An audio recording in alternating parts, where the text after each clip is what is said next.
Hello, my amazing children. This is Grandma Carla, and we are back with Hudson Taylor, Chapter 12, In Light of Eternity. Now remember, last time we read, Hudson Taylor was a very sick man. Hudson, Maria cuddling Grace in her arms, and Wang Li Jung, the Chinese Christian from the Bridge Street Church, stood together on the deck of the Jubilee, a speedy new clipper ship. The water slowly turned from yellow to blue as the ship cleared the Yanks Delta and headed for the open waters of the China Sea.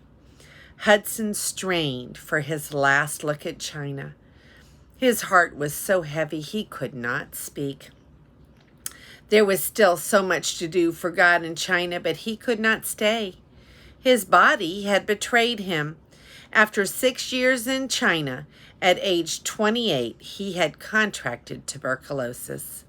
After putting off consulting the doctor for several months, Hudson had finally sought him out, even though he knew what the doctor would tell him. He should return to England immediately, where good food, the best doctors, and a cooler climate would help him to overcome the disease. And if he didn't return home, most likely he would die in a matter of months.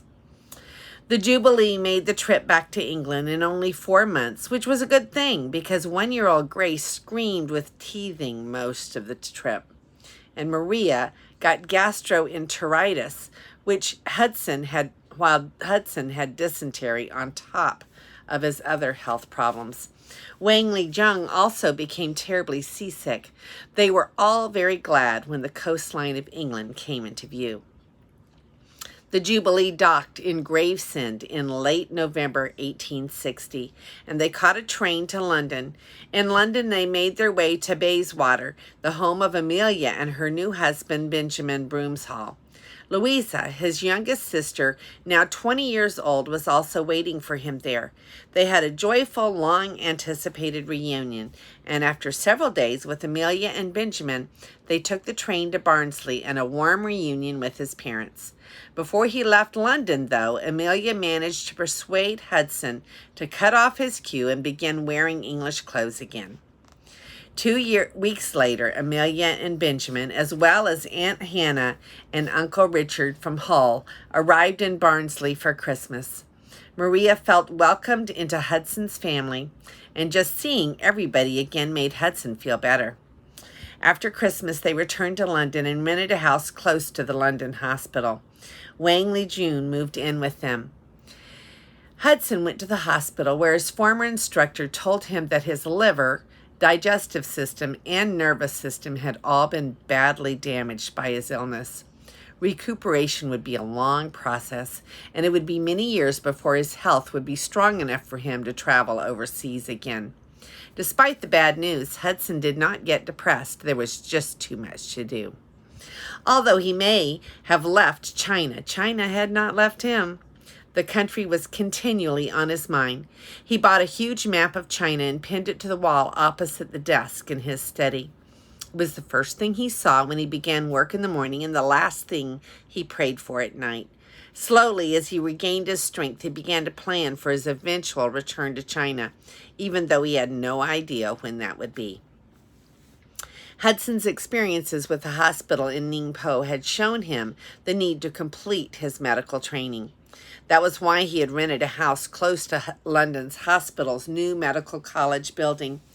Even though he started out as an outpatient at the hospital, as soon as he was strong enough, he resumed his medical studies there. While he studied at the hospital, he started on another project. This project was the reason Wang Li Jun had accompanied them back to England. With his help and that of Frederick Go, another missionary to China, they began the task of translating the New Testament in the Ningpo dialect from the pictographs to Romanized words. This meant that instead of using pictures to represent Chinese words in their traditional way, the sounds of the words themselves were written out phonetically using letters of the alphabet. Translating the New Testament this way would make it much easier for Chinese people and missionaries alike to learn how to read Chinese. Hudson also began recruiting workers to go to Ningpo and help John Jones run the Bridge Street Chapel, as the church there was now called. All of this kept Hudson very busy. In fact, it took 4 years to complete it all. By 1865, the New Testament had been translated, and Wang Lijun had returned to his family in Ningpo with the completed text. 6 new workers had also been sent to Ningpo. Dr. Parker himself, having remarried, returned to restart the hospital. And Hudson had his medical degree. He was a member of the Royal College of Surgeons and had the little doctor in front of his name, the title doctor in front of his name. During this time, Hudson received no wages for his efforts, so he and Maria relied on God to meet their needs. Sometimes God's provision arrived at the last moment, but always, even when their 3 new sons, Herbert, then Howard, and finally little Samuel, were born, there was enough money for the rent and the food. As the days went by and Hudson studied the large map on the wall, his idea began to grow in his mind. China had 11 provinces and 1 territory, Mongolia. Hudson prayed for them every day. How hard would it be to recruit 2 missionaries to go into each of these areas? By year's end, every province in China could have its own missionaries sharing the gospel with the people there. The idea excited him. It would take only 24 missionaries to do it. It could easily be done if the mission societies with the missionaries already in China agreed to take part in the plan. So Hudson began visiting the local representatives of these societies to get them to help. The representatives he visited were polite but firm. They all gave the same answer.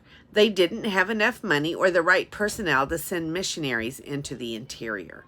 It was hard enough to support the missionaries already in China. In fact, the year before, there had been a total of 115 Protestant missionaries in China. This year, the number was down to 91.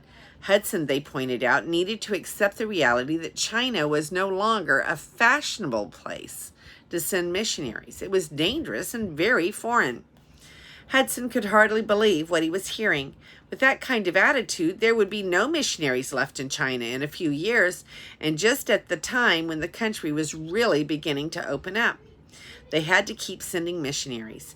Every month, more than 1 million Chinese people died without ever hearing about Jesus Christ.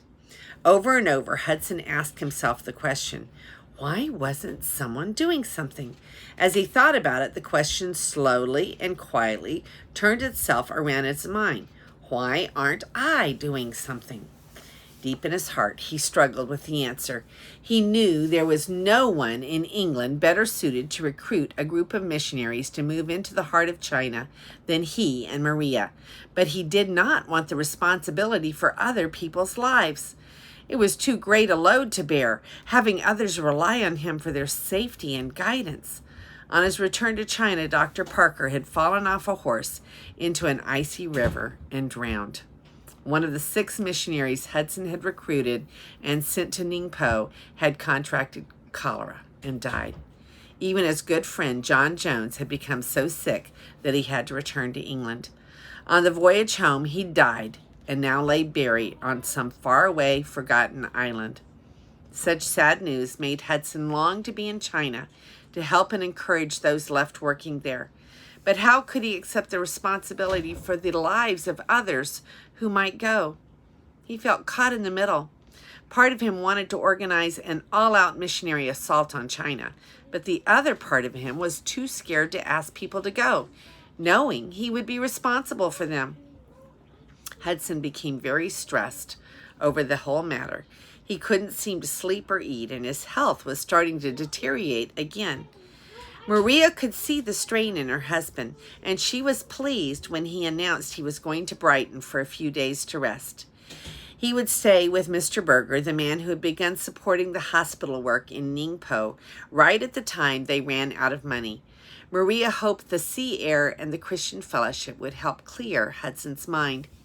Unfortunately, the large church filled with happy, healthy, rich Christians had the opposite effect on Hudson. He found it hard to sit and listen to people singing about God and their salvation while not seeming to care whether others went to their eternal death without ever hearing the gospel. Hudson could no longer stand to be in the service. He slipped out a side door, and as the organ music faded behind him, walked down to Brighton Beach. He took off his shoes and socks and waded in the water. His heart was as tossed and turned as the seaweed floating on the surf. He had to resolve the struggle he felt inside. As the waves lapped around his feet, a thought suddenly occurred to him. What was the worst thing that could happen to a missionary in his care? What if he took a group of missionaries back to China and they all died? How bad would that be in the light of eternity? They would all go straight to heaven, and if, as a result of their work and sacrifice, one Chinese person turned to Christ, wouldn't that make it worthwhile? Strangely, this backward way of looking at things comforted Hudson. In the light of eternity, there was no fate worse than for the Chinese people never to hear the gospel. As he thought all about this, his mind began to clear. If each missionary was obeying God in going to China, the responsibility for what happened to them rested with God and not with Hudson Taylor. Tears of joy slid down his cheeks. The answer to his struggle was so simple. He was going to do what he felt God was calling him to do, and he would trust that others exercised the same obedience.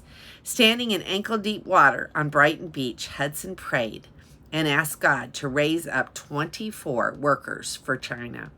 Then he pulled a pencil from his pocket and wrote in the back of his Bible, prayed for 24 willing, skillful laborers in Brighton, June 25, 1865. The next day he returned to London a new man. The inner conflict was settled. It was time to move forward. Now he had to prepare for what God wanted him to do. He went to the London and County Bank and with £10 opened a bank account in the name of the China Inland Mission. Next, Hudson took all the information he'd gathered together to try to convince existing missionary societies to join his plan, and he put it into a booklet. He called the booklet China's Spiritual Need and Claims. The booklet set out plainly how 400 million Chinese people had never heard the gospel. Yet, they had a right to hear it, and Christians in other lands around the world had a duty to follow Jesus' command to go into all the world and preach the gospel. The booklet made many Christians feel uncomfortable.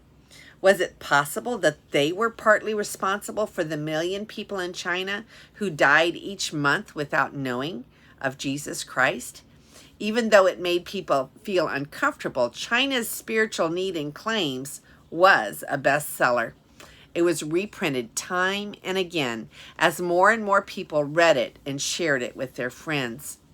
It was as if God had been waiting for Hudson to make a commitment before unleashing his blessing. In what was at first a dribble and then a flood, money, supplies, and workers began to pour in. Some readers were so inspired by what Hudson had written that they wrote and told him his vision wasn't big enough. A wealthy friend, Lord Radstock, wrote, "I read your pamphlet on the way down here and have been greatly stirred by it. Dear brother, enlarge your desires. Ask for 100 laborers, and the Lord will give them to you." Enclosed with the letter was a check for £100. As workers and money flooded in, people began asking Hudson how the new mission would work and what its rules were. They were good questions, but Hudson did not have the answers to them, so he gathered together a group of trusted friends and church leaders to pray and ask God to show them how the mission should work. Over several days of meetings, 6 principles emerged that they all agreed the new mission should be based upon. These principles were: 1. The workers could be from any Christian denomination as long as they agreed to work together. 2. The missionaries would not receive a salary from China Inland Mission, but together would trust God to supply all their needs. 3. The Chinese Inland Mission, or CIM, would never ask for money from anyone except God. 4. The mission leaders in China would be free to make decisions about what to do next and would not have to wait for orders from England. 5. The workers would be part of an organized plan to evangelize the whole of China. 6. CIM missionaries would live as much like Chinese people as they could.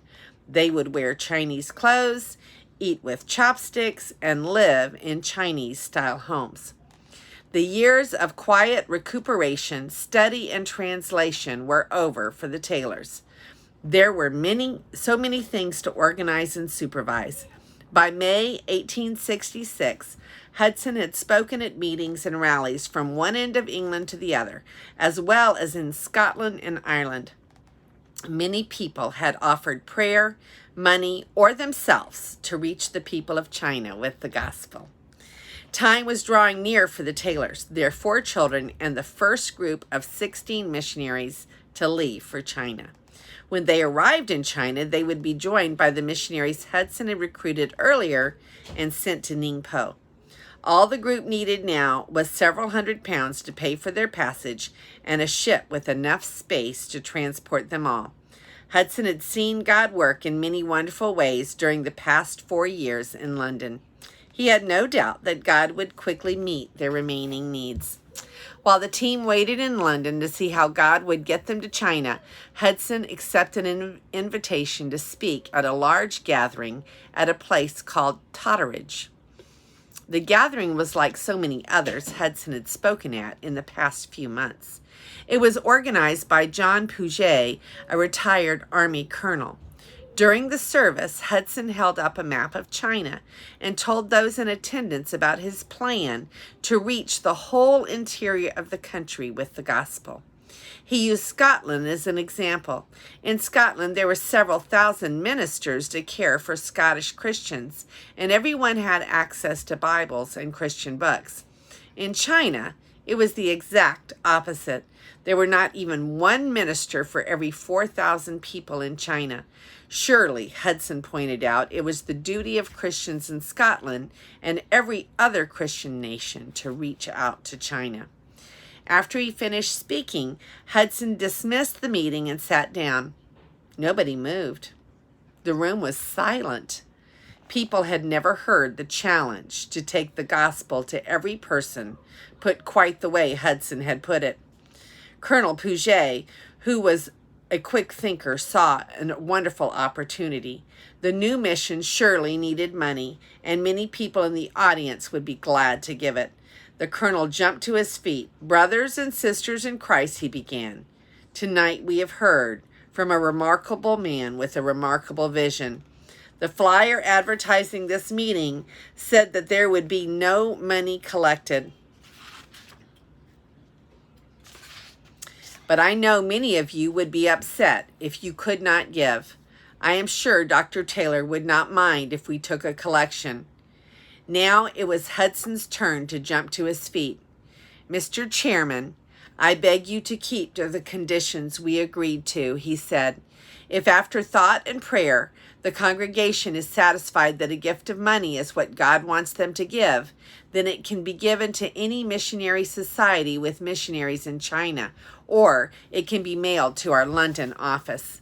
Later that night, at Colonel Puget's house, where Hudson was staying, the colonel challenged Hudson about his views. "Why not let people give to God's work if they want to?" he asked. Hudson explained that often money is the easiest thing to give. "I think a collection tends to leave the impression that the all-important thing is money, whereas no amount of money can convert a single soul. What is needed is men and women filled with the Holy Spirit to give themselves to the work. There will never be a shortage of funds for the support of such people," he said.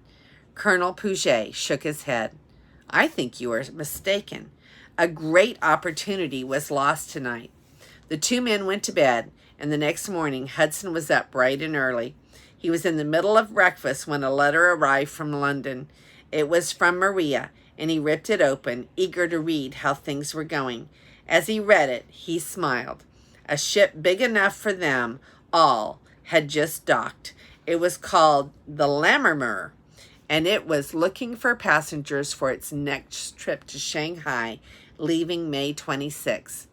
Hudson was still thinking of all he had to do, including praying about the remaining money they needed for the trip to Shanghai, when Colonel Puget came in. The colonel looked tired, and he ate his breakfast in near silence. When he'd finished eating, he asked Hudson to follow him to his study. He cleared his throat, and he began speaking. Last night I was convinced you were wrong about the collection. Now I am convinced you were right. As I thought about what you said in the meeting and the ceaseless flow of people headed to a Christless eternity, I could only pray as you suggested. Lord, what would you have me do? I think I obtained the guidance I sought, and here it is. Colonel Puget handed Hudson a check for £500. If there had been a collection last night, I would have put in only a £5 note, he added. Hudson thanked Colonel Puget for his hospitality and for the money and hurried back to London. He knew just what to do with the money when he got there. He met with Captain Bell and inspected the Lammermuir. The ship was perfect for their plans. She was 2 years old, a square rigger with a steel frame and 3 masts, and Captain Bell assured Hudson she could withstand the fiercest storm. Hudson handed Colonel Puget's check to Captain Bell as down payment on their passage. The captain, a new Christian, was delighted at the prospect of having a band of missionaries aboard his ship, though he warned Hudson that the crew were a rough bunch. Hudson hurried back to the house to tell the rest of the group that they were officially on their way to China. And that is the end of chapter 12. Next chapter will be, Were We Never to Reach China? That'll be chapter 13. This is Grandma Carla, and I love you.